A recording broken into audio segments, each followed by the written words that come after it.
If you knew me before, you wouldn't even look my way. If I had the nerve to speak, you wouldn't hear what I say. Time has come and gone so fast, we're not who we used to be. And welcome back to Sullivan's Unheard Voices. I'm here with Terry at this wonderful place. Terry, thanks for being here today. No problem. So take us through what this organization is all about, right? Because this is one of those things where you read what you're all about online and you look at all of the events like the World Beat that you have coming up. And it's organizations like this that I love to support because you all are kind of like the unsung heroes of this sort of thing that you do. So take us through like how this organization came into being. Okay. Well, about 28 years ago or so, two moms got together to figure out how to promote multiculturalism here in Salem because of a racist incident that happened at Sprague High School. It started in Chemeketa. That incident happened just because some kids didn't realize other kids were from a different culture. And so these two moms wanted to showcase this and just let everybody know that, we all come from a different place, but we all come from some place. We all have something to learn. We all have something to share. And the more that we can get together and celebrate that we have differences, and that's the beauty of our country, is that we have all these differences from our food, our cultures, our beliefs, our backgrounds, our histories, food, clothing, anything. Everything should be celebrated, not broken down, not torn apart. We all got here somehow. And if everybody does a little bit of research into their own backgrounds, let's have some empathy for everyone. Really, only the Native Americans can say they were here first. So all of us are immigrants to some degree, and not too many people can say that they're actually Native Americans. So what else can I tell you? And then I like that you brought that up, right? It's sad that it took an event like that to start an organization like this. Yeah. But the reality is it still happens today, here 20 some odd years later. Yeah. And one of the frustrations that I see, or frustrations that I have now, is that we don't focus a lot on the positive conversation of the multiculturalism of this country. Because of the way we're structured, because of the fact we're so multicultural, it makes this place one of the best places to live. Yeah. And when you sit back and you try to segregate or separate people based on like the color of their skin or the religion that they have, it's just like a useless effort, because it takes so much more effort to hate than it is to love. And my autistic brain short circuits every time that I see hate out there, because it's like, that's a choice, And so how did the World Beat come to be? Well, I believe it started at Chemeketa Community College first, and then it was the first event when the Riverfront Park opened up, and so it's been 28 years, except for the couple years of COVID. And it's grown from what started out as a few hundred people. We're now getting anywhere from 15 to 25,000 people a year. So the community values this. Maybe not those that have the biggest bullhorn, but definitely the people that come to this, they keep repeating, they keep coming back. A lot of them have turned into volunteers. Takes about 400 people to put this event on. It's a lot of work. I myself never thought I would be behind the scenes at something like this, and the rewards of doing it are absolutely fantastic. You are helping make Salem a great place, a peaceful place, a welcoming place, and knowing that there's all different sorts of communities out there, we really just need to learn about them. I think we found out there were 40-some different languages spoken in just our high schools alone. A lot of us probably would only guess maybe 3 other languages are being spoken, but that many other. So we want to honor that. We really want to showcase that we're all on this one planet together. We need to learn how to get along and take care of it and really love each other, because breaking down each other that doesn't get anyone anywhere. And the part that I enjoy most about the World Beat in particular is not only is it a multicultural celebration, it's one of those places where you can bring your family and it's a safe space to go. Yeah. And how important is that safe space for our communities? Very important, especially in today's world. It's a family-centered event. We've got a lot of activities for kids, a lot of educational aspects to the festival. Everyone that comes through the gates gets to have a passport, and they can go around to the different villages and get them stamped. For the children, they can enter for a prize later when they turn that in when they leave. And we've got storytelling sessions in each of the villages, so look that up online, or when we get there, there'll be something posted about it. There are authentic stories being told by somebody from that culture. And let's see, we've got a sensory deprivation tent this year. So if somebody with autism or ADHD, they need to, just chill out, go get into a quiet space, we will have that. In case it gets too warm, we will have a cooling tent also by our biggest sponsor, Advantage Heating. And let's see, you can sample food from all over the world for a good price for $5 and get a taste of the world. So come hungry. There's going to be entertainment in 3 places at the festival, the amphitheater, and then the rest of the villages. So come on down and check it out.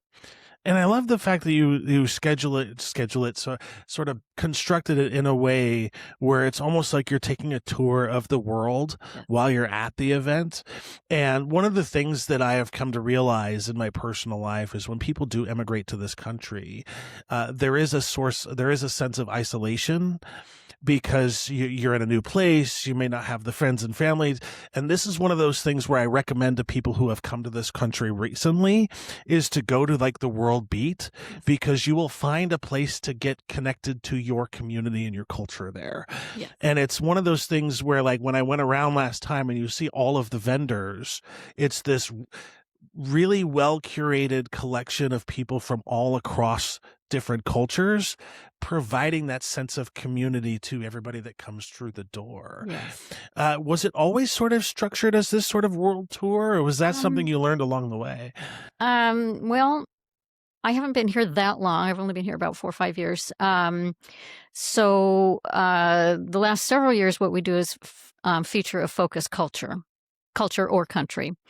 No, I believe we've had themes where it was like drums from around the world or something like that. So we kind of change that up every now and then. But this year we've got Pacific Islanders, and we've got a lot to learn about what has happened to their cultures.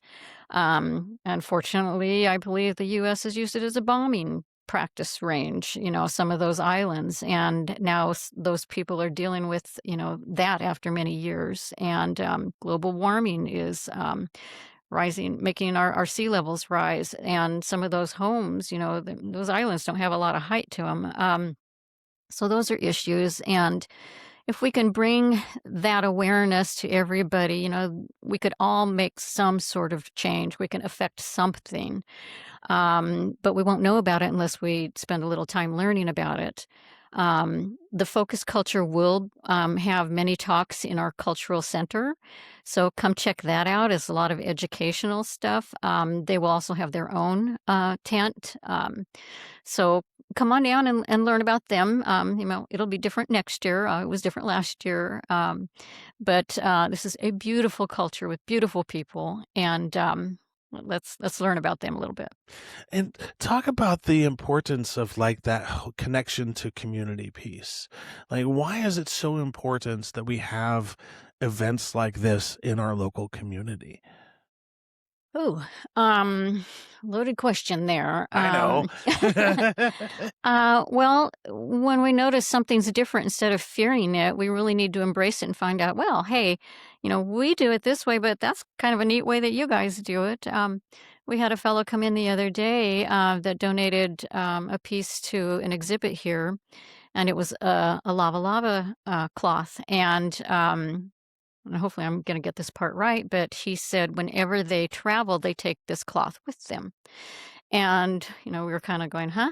And he says, yeah, if something should happen, then they know that their body will be covered with this, should something happen. And I'm like, well, okay, so there's something that my culture didn't do, and maybe your culture doesn't do, but their culture does. And when you really think about it, that's pretty awesome that they've got a plan made. And that will kind of lead me back to the gallery exhibits that we have. World Beat also has a gallery in the Pringle Park Plaza. And right now we've got a wonderful exhibit on Navigators of the Sea, Pacific Islanders. And come on in here and check it out. It will be up through July. We're going to have an exhibit this fall, and that's going to be about different death traditions all over the world. So that will be interesting. And, as we go along, we'll be picking people's brains about, well, what does your culture do? And maybe they can come in and get involved with this next exhibit. They're all community-based. If somebody's got something that they could talk about and it's educational, we'll entertain, having an exhibit here. So Kathleen Fish, the executive director, knew a death doula.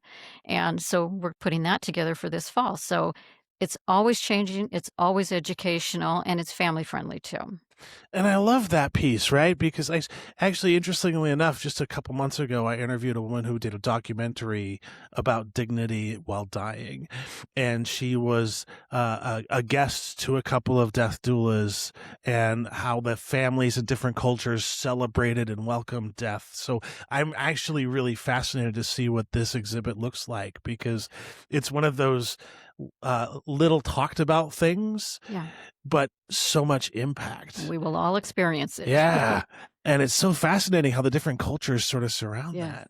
And we're here, folks. If you look around, look behind us, we have some amazing artwork already that you can see. Tell us a little bit about what's going on here. Okay. These outfits were made by Tossie Keener, and they represent all of the different well, not all of, but some of the Pacific Islands. They're all unique. Each of these cultures had to use what was available to them. So a lot of what looks like fabric here is actually bark from a tree that's just been pounded and pounded and pounded until it got soft enough to be used.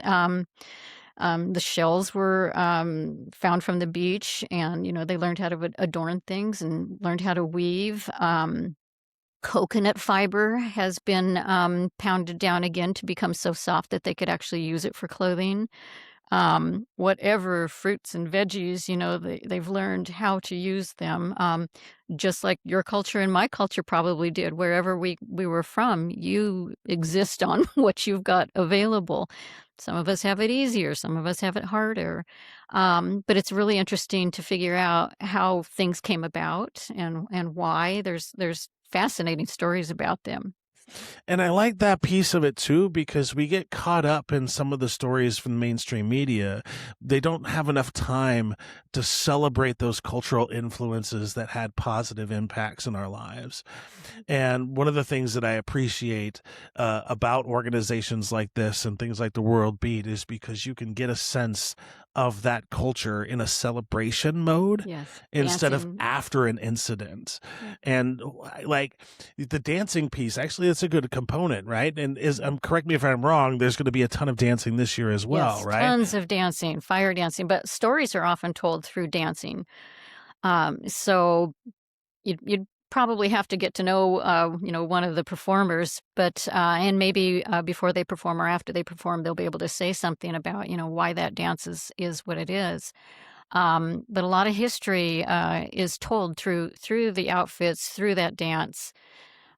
A lot of those movements they mean something, and we just don't know about them probably. And I commend the people that do the dances, because you can tell how much work and dedication they've put into it. Yes. And just like the choreography along with the musicality, like every time I see a cultural appreciation dance, you just can't help but smile and feel good, because, it's like you're learning something without learning something. Yeah. And it's powerful because they incorporate a message into most of their What dances. I love especially is that they get the children involved. Yeah. And they're teaching that ancestry to them and that culture, and they're learning at a young age. They learn respect. They learn their culture, their history that way, and it instills pride in them. And I wish we all had that.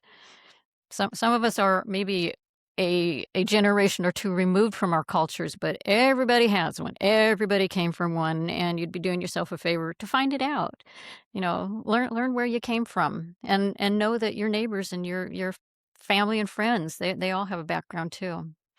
And I really appreciate that aspect of it because like sometimes like we have neighbors who are different culturally, and a place like World Beat might be a good place to introduce yourself to that culture without the tokenism of trying to have somebody explain their culture to you. You know what I mean? Because like, yeah, what I love to, and this pertains to my life as an autistic person. I always appreciate it when people ask me questions about autism. Yes. I really appreciate it when somebody has done some research and knows something about autism before they ask me about autism. And I would imagine it's probably the same across cultural bounds as well, where people are much more appreciative if you know something about their culture Mhm. instead of relying on them as the only source for that culture. Yeah.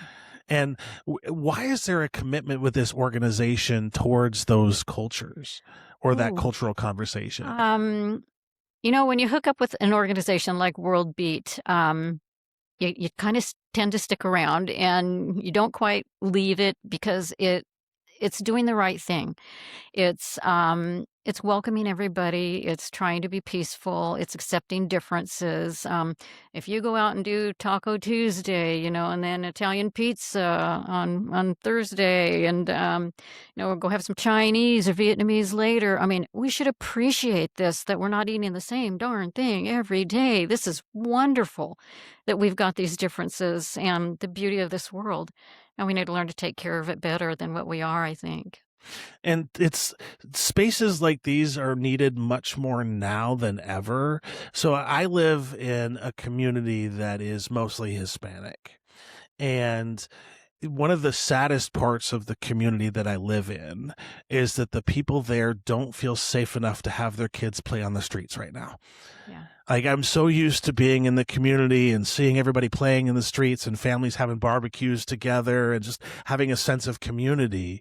But with all of the fear and all of the stuff, like my girlfriend has to take her passport with her to work every day, Yeah.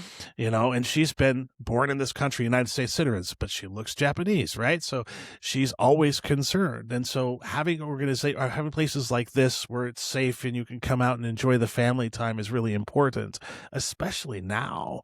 Yeah. Because I hate to see that people are afraid to leave their homes. Yeah. But I don't know how do you combat that? By coming outside. Yeah. Come outside, invite your neighbors over, get to know them. Explore something different. Get out of your comfort zone and go learn something.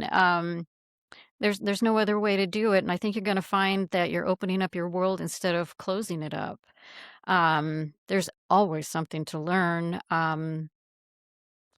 be it food, be it culture, just friendliness. You and I probably do things different, every day, but that's the beauty of it also, is that, hey, there might be a better way to do something, or just a different way to do something, or try this.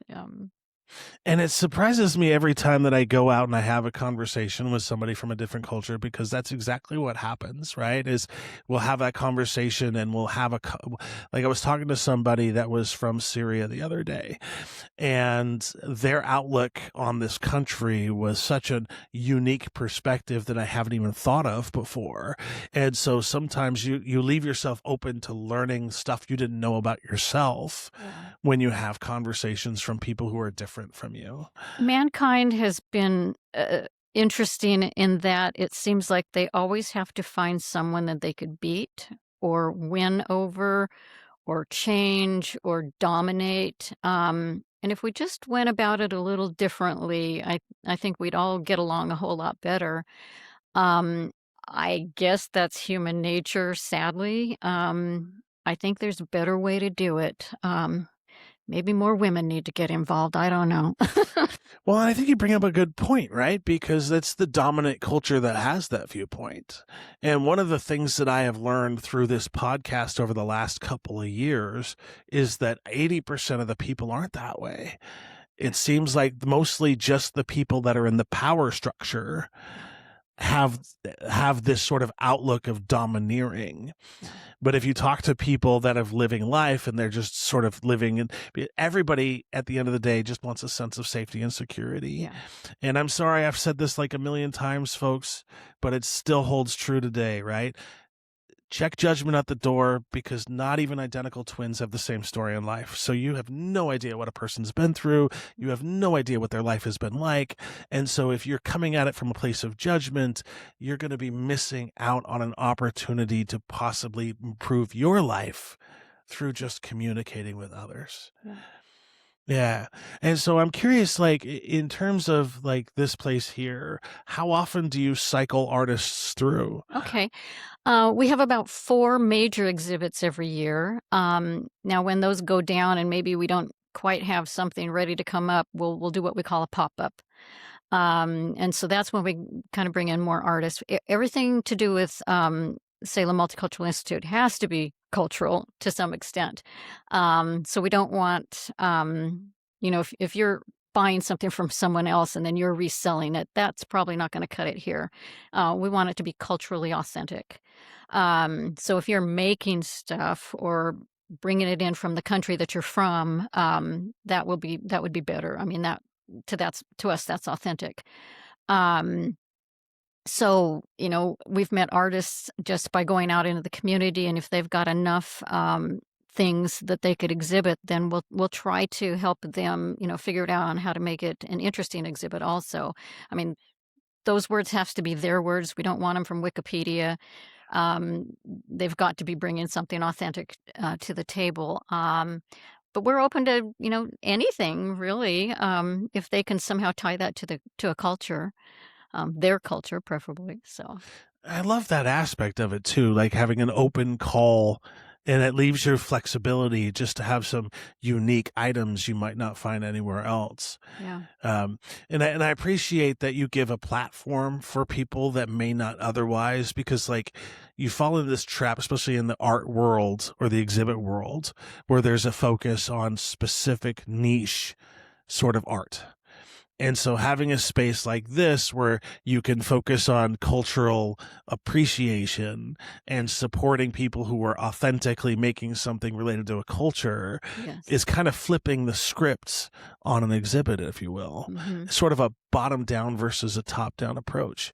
And what comes to mind there is that shift in power differential. Mhm. And is that something that is a conscious effort of the organization, is to sort Yes. of get rid of that power differential? Well, it's harder and harder to keep the doors open being a nonprofit, and in the past relying on a lot of the federal grants, and with those being cut, naively being cut, I will say. They've really done a disservice, I think, to everybody. So now it's twice as hard to get money. It seems like those making a ton of it want to keep it all. Now there's a lot of gems out there that are sharing it, whether we know who they are or not. That's great. It's for the greater good. But it is harder. Of course, we'll take donations. I don't know if people know this, but Oregon is the only state in the United States that does what we call a cultural trust. And you can get a tax write-off here. So if you give, for example, $500 to the Oregon Cultural Trust, and also give $500 to a particular nonprofit that's a cultural nonprofit, you get that money written off on your federal taxes. Don't quote me on this. Go talk to your tax accountant. But we do have brochures here, and that's a very unique thing in the nation that incentivizes us to support a nonprofit such as ours. And I like the fact that your nonprofit is structured in its way that it is, because it's not one of those nonprofits where 85% of your money goes to waste. Like, you all really do a firm job of investing and making sure that everything stays and supports the cultural aspect of it. And so I always advise people, if you're looking at organizations to donate to, organizations like this are optimal.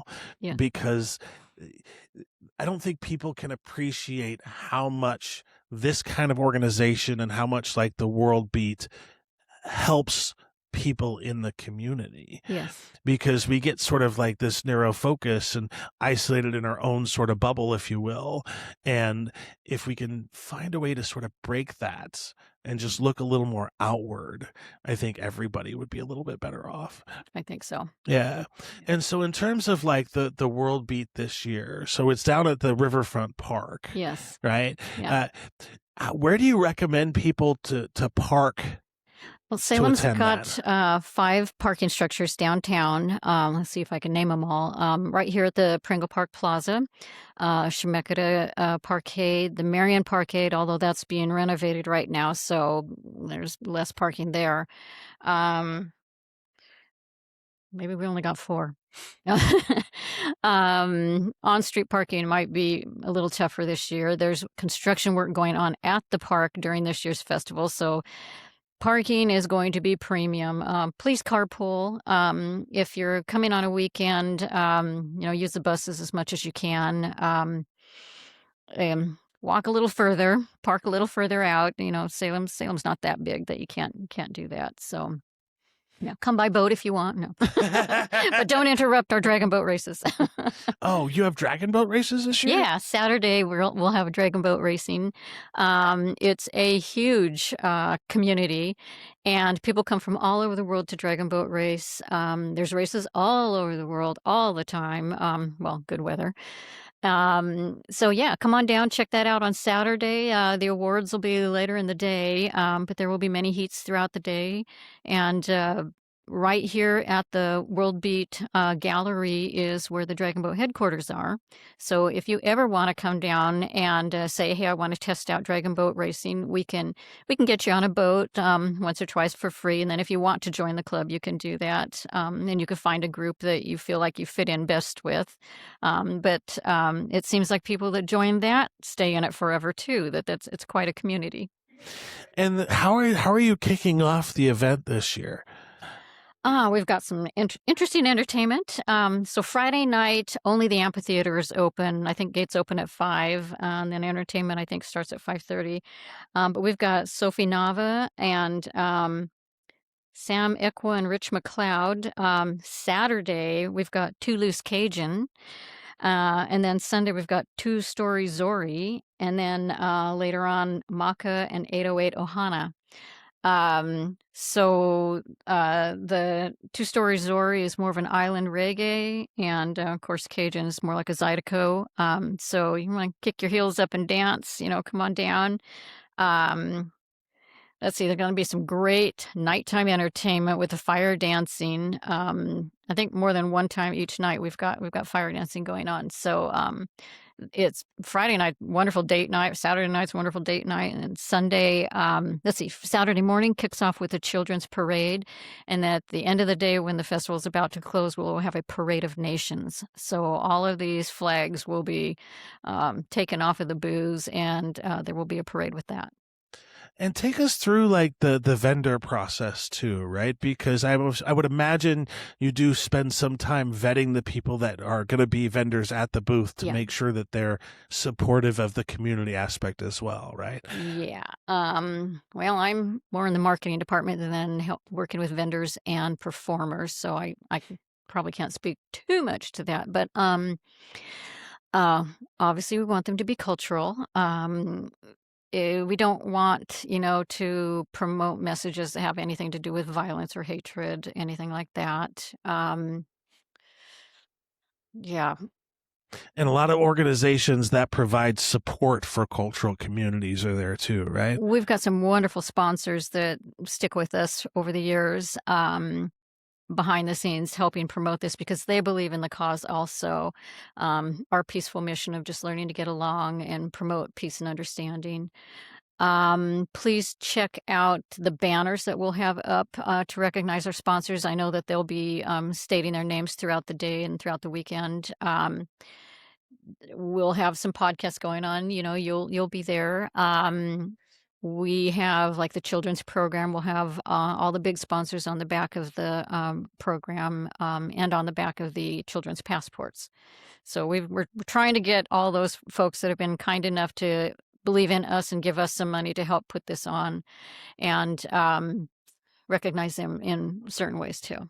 Because I think people tend to forget how much energy and effort goes into putting an event like this together. It's huge. There's so many missing moving pieces. Yeah. It's almost a year-round thing, if not literally, it is a year-round thing. But it really kicks into gear these last few months and insanely into gear in the next couple of weeks before it gets going. So everything's being printed and put together. Schedules are tightened up, down to the minute if we can. Everyone's trained in what their position is. If you're a volunteer, not only are you representing yourself, you're representing us, you're representing Salem, you're representing Oregon, you're representing our country. How do you want to be greeted is the way you should be greeting someone else too. So if you want kindness, let's spread some kindness. Well, it's just so much needed in our country these days. Let me take that back. I think there are a lot more instances of kindness than garner enough and any attention. Yeah, they just don't get the promotion like the bad ones do, sadly. Yeah, because one of the things that I've learned on this podcast journey of mine is just how many groups and organizations out there that are there to help people in need. Yes. And it's one of those curiosities that I've always had, is about like how organizations and entities get started, because the depth and the variation on origin stories is always fascinating. Yeah. Are the two moms is sort of like were a part of this organization when it was founded, is still a part of it today? Very much so. Yeah. Yes, Mona Hayes and Kathleen Fish. Yes. Mm-hmm. And do they take an active role still when on World Beat? Like, can we find them meandering around there? Definitely Kathleen. Mona, I can't speak to, but I know she's around. But yes, and of course, we recruit everybody and anybody that we can, that believes in our mission. If there are businesses out there that have to do community service and want to do it as a team, get a hold of us. If you can't do it this year, maybe next year, get that community service in. It's absolutely fun, actually, to put on an event and learn what goes on to make a fun party for other people. A lot of work involved, but a very rewarding sense of accomplishment when you actually get out there and do it. And the attention to the welcoming aspect of it, right? You built the event that is accessible to all. And I like the fact that it's intentionally built that way. Yes. Because some nonprofits don't take that holistic approach when they have events. And every time I've gone to the World Beat, I have never had an issue finding a place to sit if I needed a place to sit. Yeah. Like, my friend is in a wheelchair, has access to places, and can actually still attend at the World Beat. And it's so important that not only are we culturally acceptive and aware, that we're also culturally and accepting of people with different levels of ability. Yeah. And so I know a lot of people don't think about disability as a culture, but in a way, it's our own culture. Yeah, that is a culture. Mm-hmm. In fact, this morning, a fellow came up to me at a meeting I was at and asked me if I was going to say hard of hearing, but it was a sight impaired, and might there be ways that a person like that could volunteer? And I have not brought that up to Kathleen yet, but I'm sure we could figure out a way that we could let them help and feel like they're a part of this, and just don't put them in a role where they have to read or something, So yeah, we could find a way to get things done, I think, especially when people want to help, then you want to help them. And might I affirm that conversation, right? Because there are many times where I, as somebody with a disability, have been excluded because of my disability, where we would love to have you help, we would love to have you, but we're concerned about this. And so that mentality right there that you just spoke about, no, let's find a way, is so empowering to people, because I would imagine that same person has been wanting to volunteer on something like this, and how many times up until this point was told, I'm sorry, I don't think we can. So I just wanted to affirm that you all are doing that. That's an amazing story in of itself, because like I don't want to become too emotional, but so many times there are barriers to things that we want to do for nothing other than our disability. And so to have that sort of mentality, and when I was talking to the executive director before we came on air about that desire to connect with people from the autism community, the desire to connect with people with disabilities, is just a breath of fresh air, because so many organizations hear the word disability and they're like, I don't know if I can. So I'm just so thankful that that's not that way here. We've met And some it of makes the it just, thank you. nicest, sweetest people that have disabilities, and they're just genuine, and what more can you want? And I always tell people too, like, if you've never experienced somebody who is going through autism, Joy, you're missing out in life. It's just something else. Yeah, there's a different way to look at everything. Yeah, a different way to appreciate everything. And so with the event coming up, and like all of the things sort of surrounding it, are there things you all still need from the community that would help? We're still short a few volunteers. Normally, the slot that fills up first are the people that deliver the ice to the vendors, because they get to drive a golf cart around, and it seems like everybody wants to do that. I want to say there's still a couple slots open there. Another place that we're always short of volunteers, maybe because we ask for too many people, but it's one way to get them. People that want to volunteer helping with children's activities. So in each of the villages, there's going to be a children's activity tent. And for instance, I want to say you can learn to make leis in the Pacific Island village. And so it's someone that we will background check people that work with the children. I will say that. So if you're 18 and over, we'll do a background check. But I don't think we've ever had any issues of, the wrong people wanting to volunteer where they shouldn't be. But it does take patience for those to volunteer in that slot. But that's where we typically need the most help. I could see that too, because it's exhausting.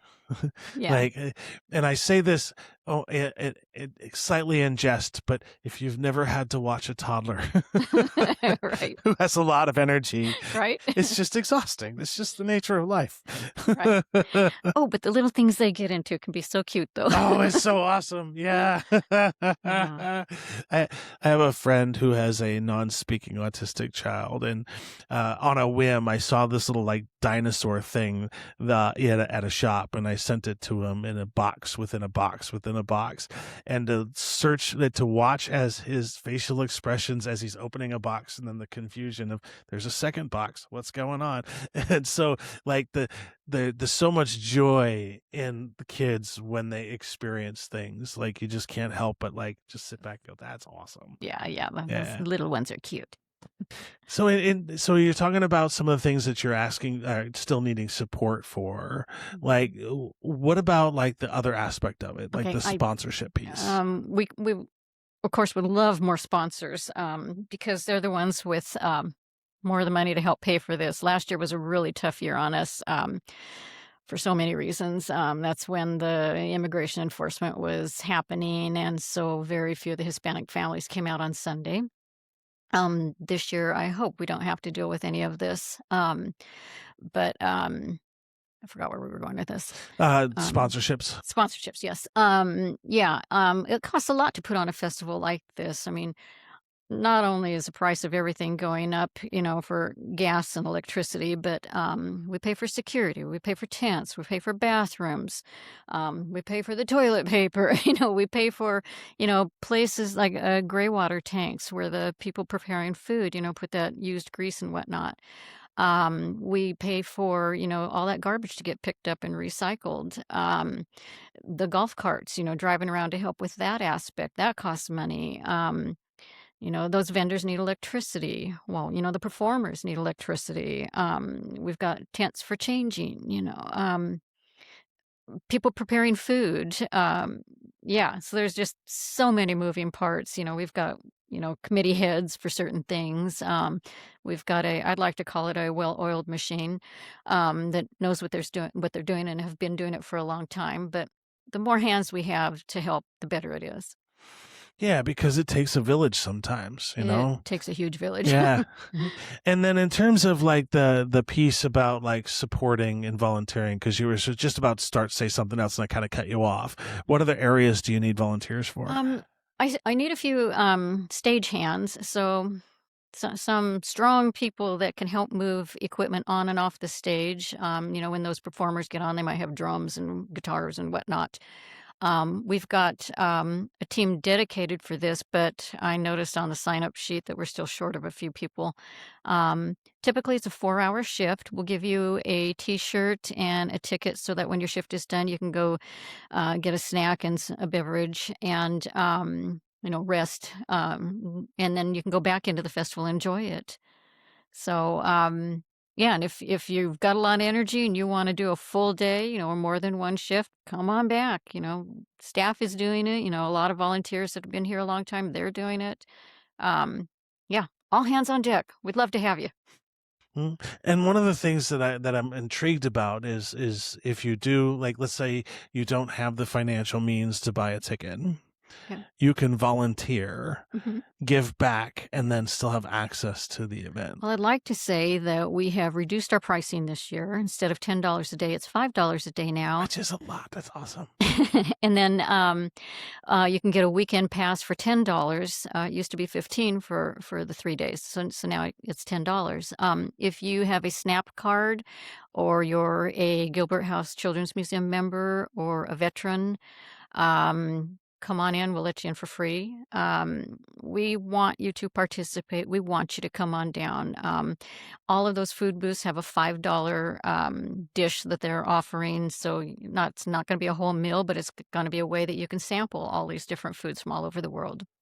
That's awesome. So, again, like as somebody who served in the military, to hear that sort of commitment to veterans is huge. Yeah. And one of the things that I find fascinating about my community as a veteran is I would say about 100% of us are all about peace. Yep. And like how we can stop war Yep. and how we can stop conflict. And what I've those lost of too us many that friends. died in And the past for this, Mhm. right? We need to get our heads straight about Mhm. what it is that's important. And it's And peace, it's not destruction. yeah. Yeah. And it's so huge that sort of like, and people like don't look at peace holistically. I think people are sort of like, when you talk about peace, we're not just talking about peace between countries. We're also talking about peace between neighbors, Yeah. peace within ourselves. Yeah. And when we can have peace within ourselves and love for our neighbors, it's amazing how life-changing that can be. Yeah. A few years ago, I had an epiphany during a retreat with a friend in Hawaii. And one of the things that came out of that sort of whole experience was this idea of forgiving yourself your past mistakes and looking at how you can just move forward. Yeah. And so even if you have a history of something along those lines of conflict between your neighbors, it's never too late to take a step back and say, maybe I can think about this differently. Maybe I Start can sort fresh. of, Yeah. and build the bridge again, right? Yeah. Because at the end of the day, and you've heard this a million times from me before, we all live on the same planet Yeah. and we share the same air. Yeah. and how much this world would be better if we just led with kindness. And another thing to think about too is even though you and I may not be first generation immigrants, chances are our parents, our grandparents, our great grandparents were. And if you can imagine what they had to go through, not speaking our language right away, feeling isolated, not knowing where to go for anything, have some empathy about that. Just because you're not experiencing that doesn't mean, your own ancestors probably did. So just put yourself back in those shoes and just try to think how hard it is for all. We're all just trying to survive. But let's try to do it and have fun and be nice. Because you have to think about the experience of the people who are coming to our country, right? Mhm. And if you look at the experience of the people who are emigrating to the country and the conditions that they're leaving behind, like empathy needs to drive the conversation because life is so hard as it is. And just like I think of like some of my friends who have come to this country recently who have left war-torn areas, and this idea of hating this person because they were forced to leave, not by their own choice, right? This isn't like somebody like, oh, America, like I have everything I need. I mean, like these are people that have gone through hell Yes. and have come to this country for choices that weren't made for them. Yeah. And yet some people, I don't want to say a lot, it's more like some that have the most vocal about it, put them down in a way that doesn't make sense to me. Because if you had a little empathy and you just sort of like, what did they go through? Oh, Yeah. maybe they're a little bit different in your eyes now. Yeah. Yeah. Mhm. I'll do a little shout out to the Rotarians that are out there because it's a worldwide organization. And I love the fact that they honor exchange students and do a lot of that cultural exchange. Everybody should be doing it. Salem has a sister city, Kawagoe, and in Japan. And what is so neat is watching, some of these kids come in when they first get here, can't speak, too many words, but watching them throughout their year, their school year, and how they grow so much and just blossom. And to me, that's going to be the answer to world peace because if we bring those kids in together, they're not going to want to be shooting their friends when they get older. We need to be looking at it a little bit differently that differences are to be celebrated, not annihilated or harmed in any way. Um, Everyone should experience being a minority in some fashion, whether you're new to the neighborhood, new to the job, new to the country, new to whatever, but just realizing how hard that is and how challenging it is and just extend a hand. Be nice, be friendly. You don't have to give them the shirt off your back literally, but just try to help. You would appreciate it if it were done to you. 100%.